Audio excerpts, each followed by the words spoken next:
बिल्कुल मजबूती के साथ और पूरे मैं जवाबदेही के साथ यह विश्वास दिलाती हूं कि माननीय मुख्यमंत्री नीतीश कुमार जी के रहते हुए अकलियत के हितों से उनकी रक्षा, उनकी सुरक्षा, उनके अधिकारों के साथ कोई भी छेड़छाड़ नहीं कर सकता है। अगर कोई ऐसा दुस्साहस भी करने की कोशिश करेगा तो जनता दल यूनाइटेड उनके उस दुस्साहस में कील ठोक देगा।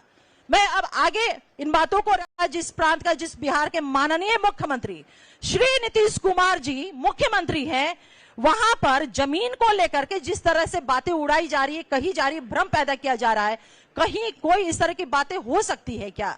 माननीय मुख्यमंत्री नीतीश कुमार जी के रहते हुए अल्पसंख्यक, वंचित, शोषित, ये तमाम तबकों के हितों की रक्षा पे कोई उंगली भी रख सकता है क्या? जिसका निगाहबान, जिसकी रक्षा सुरक्षा माननीय मुख्यमंत्री नीतीश कुमार जी स्वयं कर रहे हैं। दूसरा हमारा सजेशन था कि यह कानून पूर्व प्रभावी नहीं हो, यानी कि रेट्रोस्पेक्टिव वे में ना होकर के प्रोस्पेक्टिव वे में ये प्रभावी होगा, यानी कि जो चीजें जैसी हैं वहां से नहीं, बल्कि जब ये बिल एनेक्टेड हो जाएगा महामहिम के हस्ताक्षर के बाद, उसके बाद से इस बिल के प्रावधान प्रभावी होंगे। तीसरा सुझाव हमारा जो था सजेशन, वह कि अगर वक्फ की कोई संपत्ति रजिस्टर अगर नहीं है, लेकिन उस पर अगर कोई धार्मिक भवन जैसे कि मस्जिद हो गया, दरगाह हो गया, ईदगाह है, कब्रिस्तान है, जिसे आप लोग सुनते होंगे कि लोग जो चिंताएं व्यक्त कर रहे हैं, भ्रम फैला रहे हैं कि सब जो है वो बर्बाद कर ली जाएगी, हमारा सब खत्म हो जाएगा। लेकिन इस बिल के माध्यम से जो हमने सुझाव दिया है, इनकॉर्पोरेट हुआ है, ये माननीय मुख्यमंत्री नीतीश कुमार जी की गारंटी के समाज को ये मिला है कि उनके ये भवन जो है कहीं से भी इनके साथ छेड़छाड़ या किसी भी तरह का उसके साथ नहीं किया जाएगा।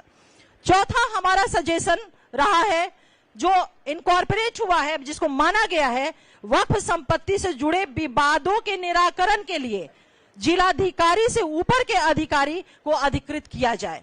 इसको भी शामिल कर लिया गया है इस बिल में, जो हमने सुझाव दिया था। पांचवा हमारा सुझाव और अंतिम सुझाव,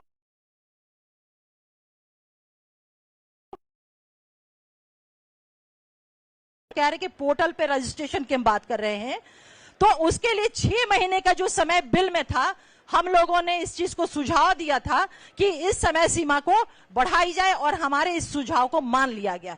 ये हमारे 5 महत्वपूर्ण सुझाव थे जिसकी मैंने आपके समक्ष चर्चा की है।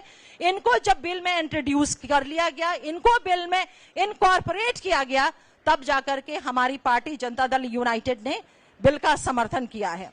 दूसरी बात मैं कहना चाहती हूं आप लोगों से कि हैरानी होती है विपक्ष की बातों को सुन करके, हैरानी होती है कि इस विषय पे विपक्ष जिस तरह से बातों को कह रहा है, यह राष्ट्रीय जनता दल कह रहे हैं कि हम सुप्रीम कोर्ट, माननीय सर्वोच्च न्यायालय जाएंगे। अरे भाई, आप लोगों को मैं बता दूं कि यह राष्ट्रीय जनता दल जो कहीं ना कहीं पुनः जो इनका कैरेक्टर रहा है तुष्टीकरण की, वो पुनः चाहते हैं इस चीज को, क्योंकि राष्ट्रीय जनता दल ने जेपीसी के समक्ष आपने किसी तरह का सुझाव दिया ही नहीं बिल के मद्देनजर। ये सबसे बड़ी बात है। वक्फ संशोधन बिल आने के बहुत पहले माननीय मुख्यमंत्री श्री नीतीश कुमार जी ने वक्फ की चिंता की और बिहार में वक्फ विकास बोर्ड की स्थापना की।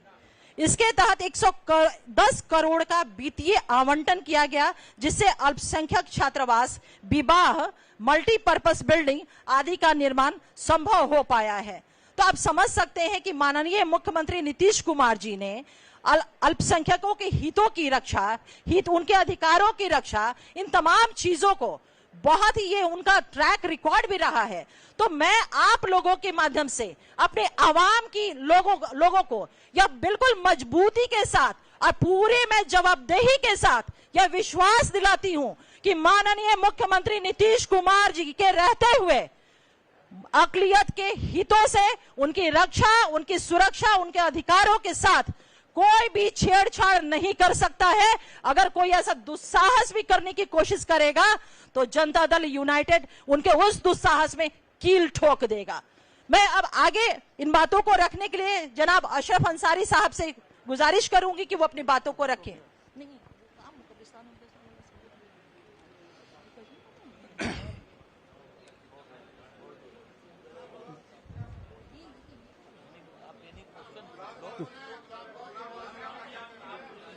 जी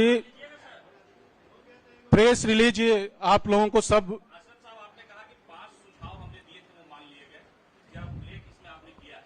क्या आपने ये सुझाव दिया था कि 2 हिंदू मेंबर होनी चाहिए, या उस पर आपको इतराज नहीं है? आप चाहते हैं, जनता जो यूनाइटेड ये चाहती है कि धार्मिक मामलों में, मुसलमानों के वक्त वाले मामले में 2 हिंदू गैर मुस्लिम मेंबर हो, इससे आप खुश हैं?